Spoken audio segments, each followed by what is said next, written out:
Un cordial saludo, un cordial saludo de nuestro canal, de nuestro programa y de mi compañero, el licenciado José Acosta. Licenciado, saludos.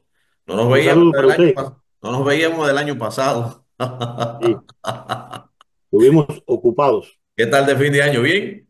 Bien, bien. Excelente, ya estamos en el 2025. Este es el primer programa Dialogando Online de este nuevo año 2025. ¿Quién lo iba a decir el otro día? Casi que el otro día, mentalmente tiene uno la ilusión que el otro día estábamos nosotros a la expectativa de la llegada del nuevo milenio del siglo XXI y miramos por allá por el año 25 del siglo XXI. Muchas cosas han pasado en estos primeros 24 años que acaban de pasar del siglo XXI. Algunas cosas han cambiado, otras no. Y así es la vida, así va la humanidad en su diario, en su cotidianidad. Eh, Licenciado, me gustaría hablar de un tema que usted domina mucho. ¿Qué ha pasado en Canadá? A mí me sorprendió la renuncia de Justin Trudeau, un hombre joven, un político muy carismático, un político, tengo entendido que muy inteligente. Sin embargo, anunció ya que no va a continuar como primer ministro de Canadá. ¿Qué situación hay en Canadá? Yo sé que Canadá tiene muchos problemas, sobre todo con la inmigración. Eh, Aquí lo comentaste, lo comentamos aquí de la llegada de inmigrantes, sobre todo de árabes. Y aunque es un país también de inmigrantes, Canadá tiene una situación muy particular, por una parte de habla francesa, otra parte de habla inglesa, ha querido incluso hasta dividirse, cindirse, Canadá, convertirse en dos países, pero bueno, eso no ha prosperado. Pero bueno, la esencia es qué pasó, qué motivó que Justin Trudeau, luego de una reunión con Donald Trump, pues Donald Trump ha dicho sus cosas sobre Canadá también, ha dicho unas cuantas, el canal de Panamá y esas cosas, pero bueno, eso es tema para otro momento. Pero ¿qué ha pasado? ¿Por qué decidió dimitir Justin Trudeau? Bueno, sí, Canadá es un tema que domino muy bien porque soy ciudadano canadiense. Esta es mi segunda patria. Sí, te vivió ahí más de 10 años, ¿no? Un día me acogió, no, llevo aquí 15 años. 15 años. 15 Imagínate. años. Hace 15 años llegué aquí con $20 en el bolsillo.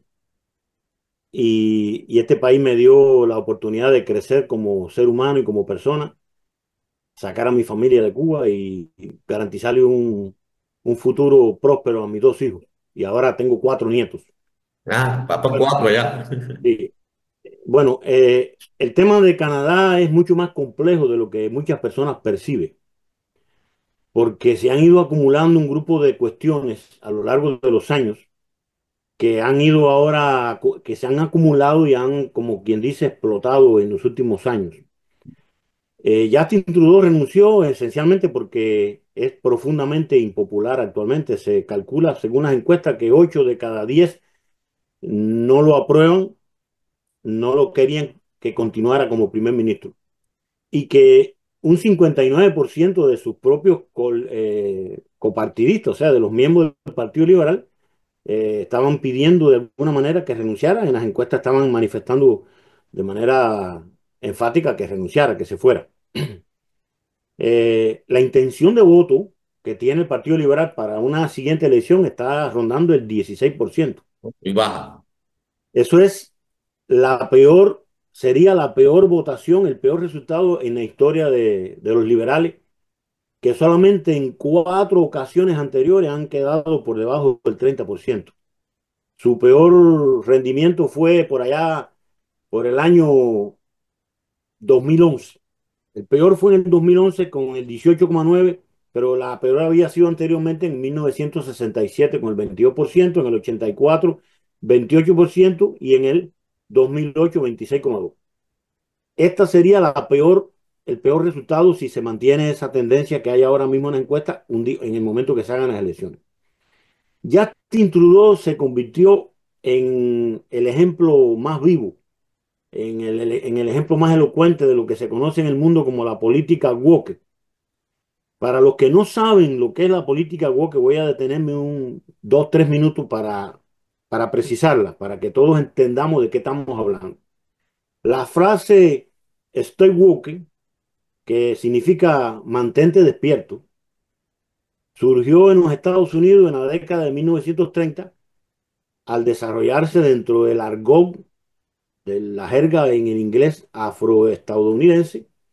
Woke, despierto en inglés, significa despierto, es un término que se empezó a utilizar en esa etapa como decir, ten, ten cuidado, mantente alerta para que puedas identificar de una manera rápida el más mínimo signo de racismo o de actitud racista.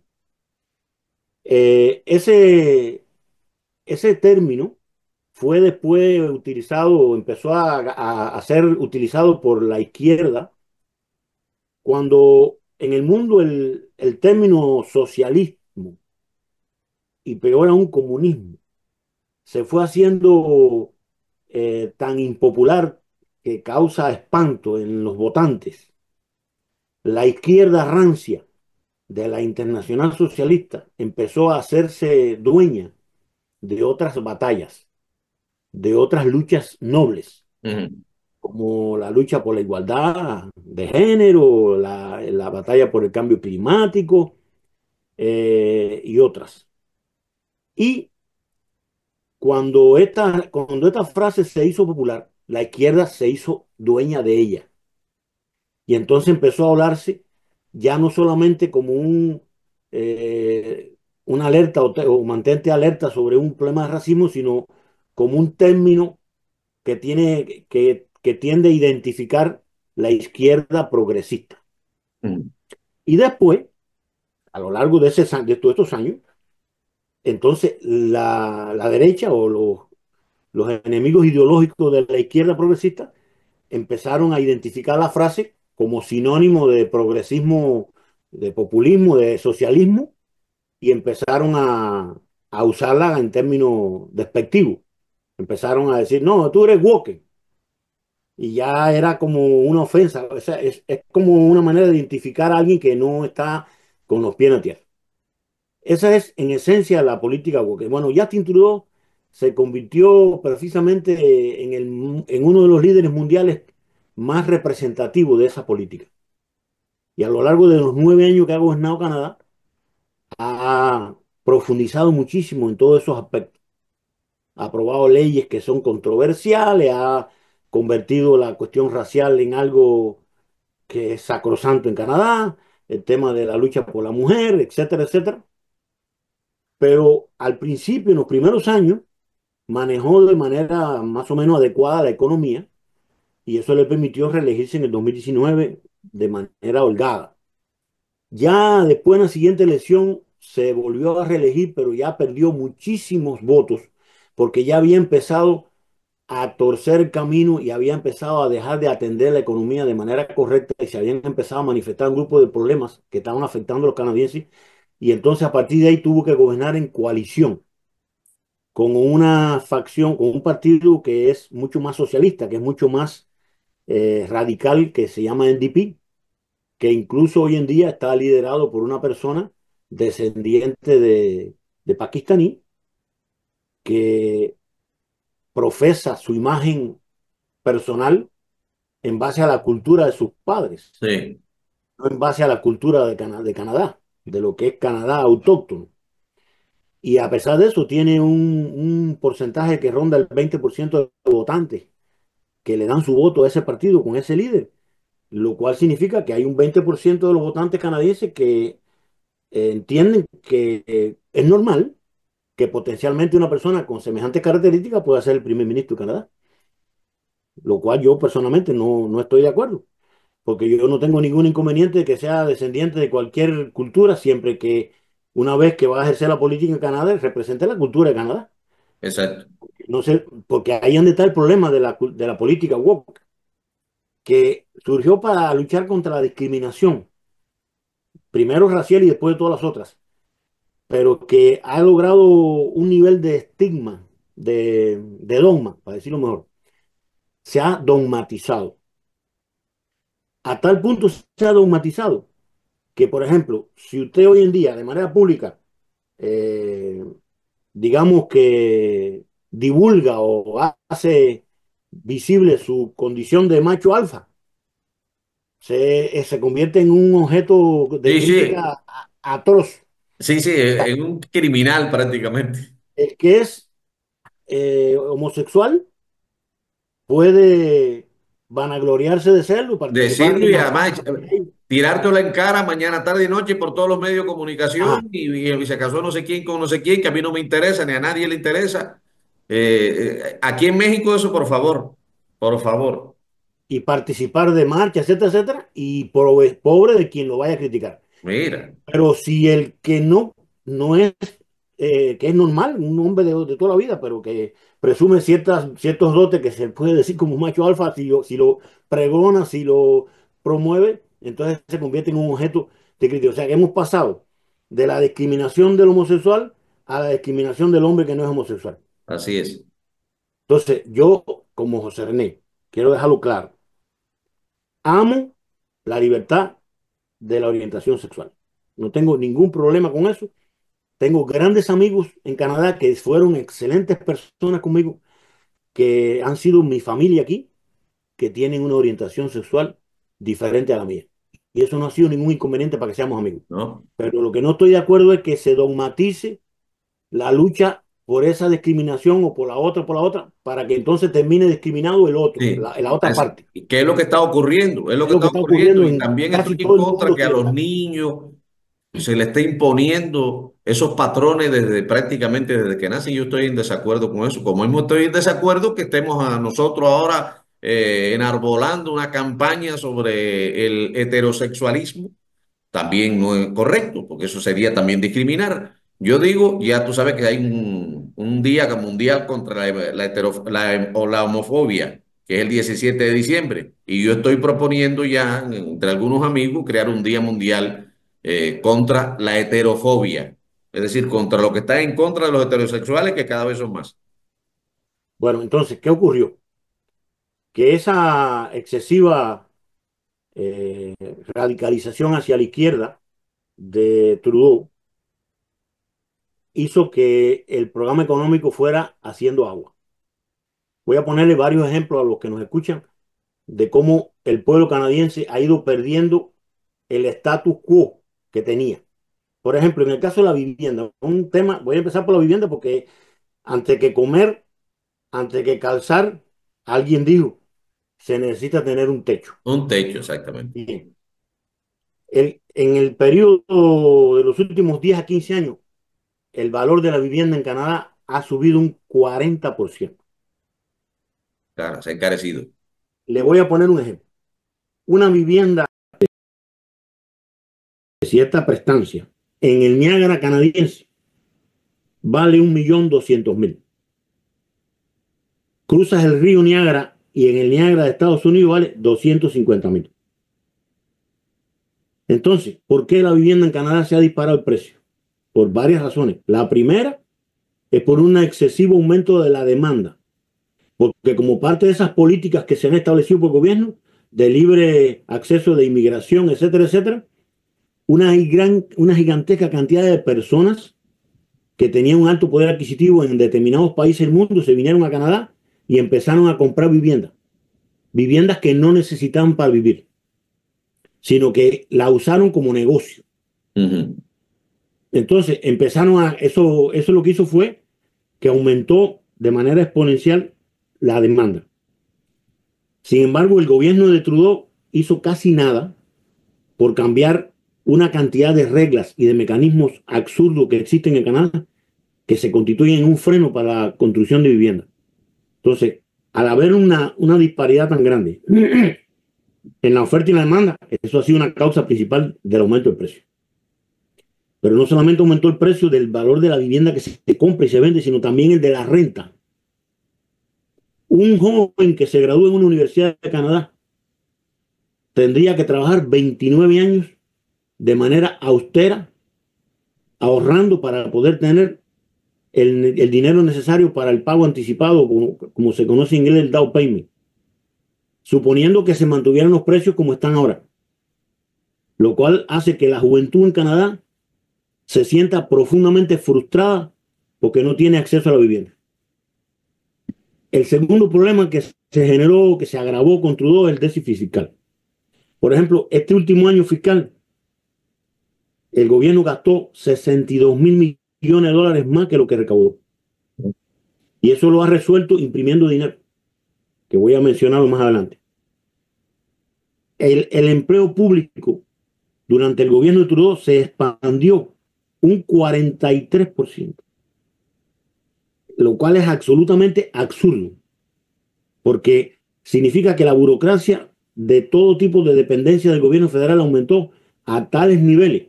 En ese mismo periodo la población de Canadá creció un 17%.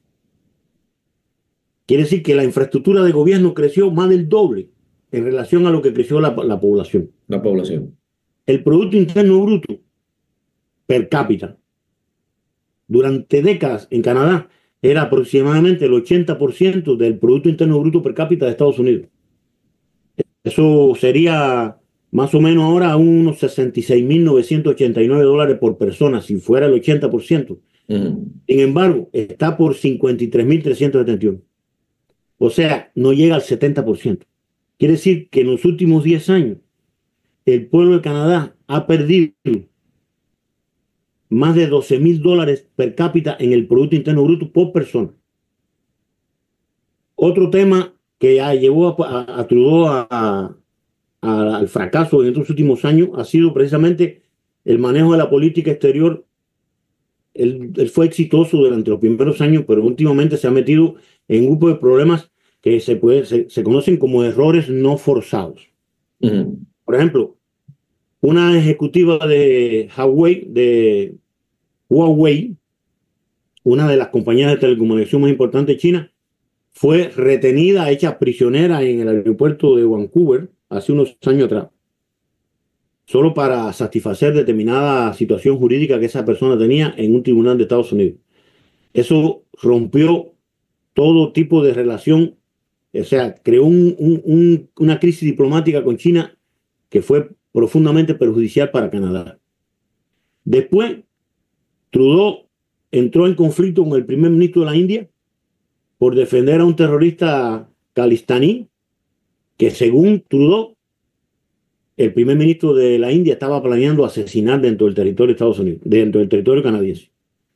Eso trajo que Canadá se viera en una situación muy compleja con dos potencias que tienen un papel principal en el mercado mundial. Entonces, como parte de esta cuestión de la lucha por el clima, mira, hay mucho idealismo en eso. El clima, el mundo, el planeta es uno solo. Entonces, no basta con que tú o con que aquel sea muy eficiente cuidando el planeta. Se requiere que sea ¿cómo se llama? Una ejecución global. Entonces, hay una parálisis en Canadá en la explotación de los recursos naturales. Porque el movimiento de defensa del clima en Canadá es poderosísimo. Y Canadá tiene una cantidad de recursos, empezando por los recursos petroleros, que no están siendo explotados de manera adecuada. Te voy a poner un ejemplo a las personas que nos escuchen. Si Canadá pusiera a explotar al máximo de su capacidad de su industria petrolera y le vendiera esa cantidad de petróleo, tanto de gas natural como de petróleo, a la India, para la generación eléctrica de la India dejaría de usar el carbón y la cantidad de miles de toneladas de gases de efecto invernadero que dejarían de ser enviados a la atmósfera por la India serían como 5 veces lo que dejaría de enviar Canadá, suponiendo incluso si Canadá cerrara su economía completa. Entonces, si Canadá pone la industria petrolera al máximo, ¿genera más gases de efecto invernadero? Sí, pero infinitamente inferior a los que está actualmente enviando la India. Entonces, si tú produces petróleo aquí y le vendes a la India deja de usar carbón, a efectos planetarios, el clima se beneficia más que lo que se está haciendo en Canadá. Entonces, ¿qué es lo que está haciendo Canadá? Se está poniendo un cinturón, una especie de ahorca voluntaria que le está trayendo serios problemas en su desarrollo económico, y sin embargo en la India están usando carbón para generar electricidad, en la India y en muchísimas partes del mundo, que eso genera una contaminación que es el doble o el triple de lo que pudiera ser la industria de Canadá. Y eso mismo ocurre con otros minerales que son las tierras malas, por ejemplo. Hay otro tema que se llama la falta de visión de Canadá para, por ejemplo, aprovechar el boom tecnológico. Hoy en día, el uso de la inteligencia artificial se ha generalizado a tal Sí, nivel que genera un gasto de energía. Mira, si tú como ser humano pones a trabajar tu cerebro de manera intensiva, escribiendo, haciendo operaciones matemáticas, trabajando en un ordenador, creando un software, lo que sea, tú tienes que consumir una energía muy superior que si tú tienes una vida placentera, de ocio, de tranquilidad. Entonces, en la medida que la inteligencia artificial ha ido ganando terreno a escala global en las grandes empresas tecnológicas, el uso de la energía, el consumo es abismal. Entonces han surgido, hay una necesidad estrepitosa de las grandes tecnológicas de construir lo que se conocen como los data centers. Un data center consume una gigantesca cantidad de energía. ¿Qué hace falta para poder tener un lugar, para que un lugar sea idóneo? Primero que nada, tener un clima frío. Canadá lo tiene. Tener estabilidad política, porque en esos data centers se van a manejar datos del universo que no pueden caer en manos de una facción terrorista o de esto o lo otro. Canadá tiene la estabilidad política, tiene el clima frío y tiene la energía, que puede ser barata si la explota a gran escala. Sin embargo, no hay ni un solo data center de estos de gran escala. Puede ser que haya alguno a nivel de una empresa local de Canadá, pero no a nivel de lo que estamos hablando. Irlanda, la República, comprendió eso hace muchos años y empezó a abrir las puertas. Hoy Irlanda es uno de los países que ha crecido más el Producto Interno Bruto per cápita por habitante, precisamente por el uso extensivo de las grandes tecnológicas dentro de Irlanda. Canadá no ha sabido explotar eso. Es una gran ventaja que tiene. Y además de ser vecino de Estados Unidos, donde están las sí, grandes tecnológicas, las grandes empresas tecnológicas que necesitan eso. Tenemos otro tema fundamental que es la amalgama de regulaciones. O sea, Canadá tiene un excesivo mecanismo de regulación, tanto para la apertura de empresas, para el sistema impositivo, o sea, y una cantidad de eso que yo digo, la cultura del no, de que esto no se puede, aquello no se puede, que ha hecho también que la economía no pueda crecer al nivel que se necesita. Luego tenemos otros tres factores fundamentales que hacen que Trudeau haya tenido que renunciar. Primero que nada, o sea, la devaluación del dólar canadiense, la impresión exorbitante de moneda canadiense para cubrir déficit fiscal, una impresión de dinero sin respaldo productivo, sin creación de riqueza.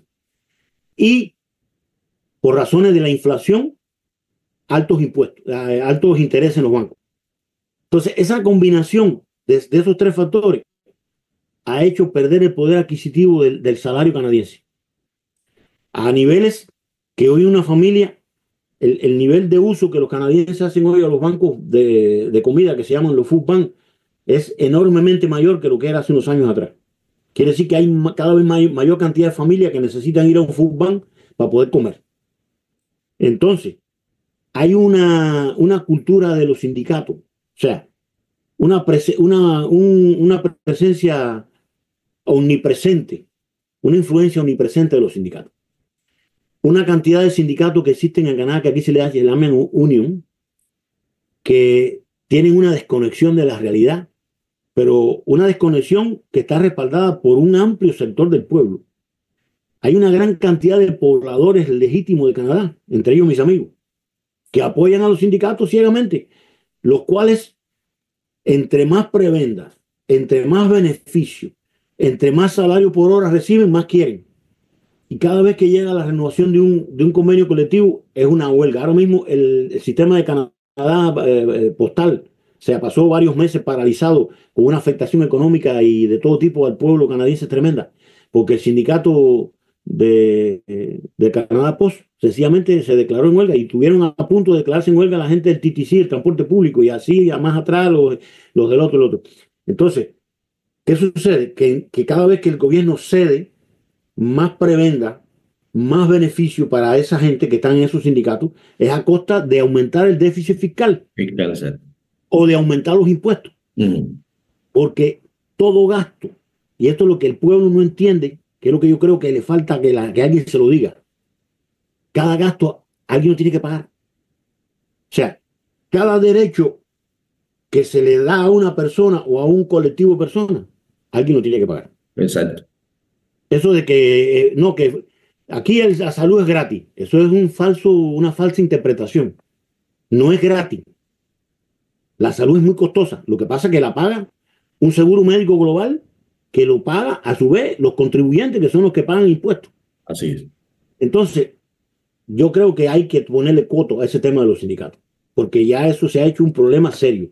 Sin embargo, hay un sector nada despreciable de personas que trabajan en áreas donde no hay sindicatos, que trabajan duro, que no tienen ni remotamente los beneficios que tienen estos que están en estos lugares, porque esos sindicatos son fundamentalmente de entidades asociadas al gobierno, no en el sector privado.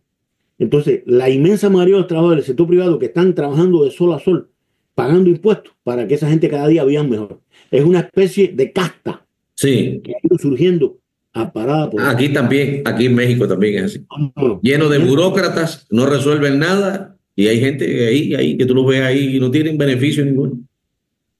y entonces todo eso ha traído como consecuencia una pérdida del poder adquisitivo del pueblo. La gente cada día puede recibir menos bienes y servicios con el salario que gana, porque no se puede seguir imprimiendo dinero. Y hay que cambiar esa ruta del Canadá, hay que cambiarla, hay que reducir el gobierno. Y toda empresa estatal o pública actual en Canadá, hay que preguntarle al pueblo, no solamente al Parlamento, sino al pueblo, hacer encuestas vinculantes. Que si esta empresa es privada, ¿puede funcionar o no puede funcionar? Sí puede funcionar, vamos a privatizarla. ¿Por qué tiene que ser del Estado? ¿Por qué el transporte público tiene que ser del Estado? Si en definitiva el pasaje, el costo del transporte público en Toronto ha crecido en los últimos 15 años de que yo llegué aquí, casi el 50, casi el doble. Y entonces significa que el hecho de que sea estatal no ha abaratado el costo del transporte público, sino que lo ha hecho sí encarecerlo, porque ese precisamente uno de los sindicatos que ha ido aumentando. Revise los datos. Yo invito a cualquiera que escuche este video que revise los datos, cómo ha mejorado el poder adquisitivo, el nivel de vida de los trabajadores del TTC de Toronto y cómo ha perdido a su vez el resto del pueblo, todos los que tienen que usar el TTC, teniendo que pagar más caro el transporte público. Y entonces hay que cambiar esa ruta porque si no Canadá puede llegar a un punto de inflexión. Sí. Porque una vez hace muchos años Argentina era como es Canadá hoy. Y por aplicar políticas como estas que estamos hablando, de imprimir dinero sin respaldo productivo, llegó al nivel que tiene ahora, que es un desastre. Así es. Entonces, mi conclusión es que Canadá está a tiempo de resolver el problema, de pararlo en seco y dejar de ser idealista. Que los canadienses tenemos todo que entender que el statu quo de riqueza que Canadá tiene no es eterno, que requiere una renovación constante de año a año, de mes a mes. Y si no se aplican las políticas económicas correctas, esa renovación económica no se da y por tanto la riqueza va a seguir decreciendo y vamos a tener más problemas. Es lo que puedo explicarte por qué Trudeau renunció, porque está en serios problemas su partido. Bueno, pues muy elocuente y muy convincente todo lo que has expresado, que conoces perfectamente, ya lo dijiste que viviste allí 15 años, estás viviendo de hace 15 años allí en Canadá, y entonces no es tan sorpresiva la renuncia de Trudeau, hay motivos suficientes, tenía que haber renunciado antes. Exactamente. Muchísimas gracias, licenciado Muy Acosta. bien. Aquí nos veremos en otro programa dialogando online de nuestro canal Guajiro Agramontino, hablando de temas de política, de temas de deporte, particularmente de béisbol. A usted muchísimas gracias por la atención que nos ha dispensado. Si le parece conveniente, comparta nuestro programa, nos da like, escriba su comentario. Nosotros con muchísimo gusto le vamos a responder. Y si no se ha suscrito, pues hágalo. Y recomiéndanos también a sus amigos, a su familia que se sumen a nuestro canal Guajiro Agrapontino. Gracias, licenciado. Aquí Igualmente a usted y a todos los que nos escuchan. nos Gracias. veremos próximamente aquí en otro programa. A usted le reitero muchísimas gracias y no pierda la costumbre de seguir.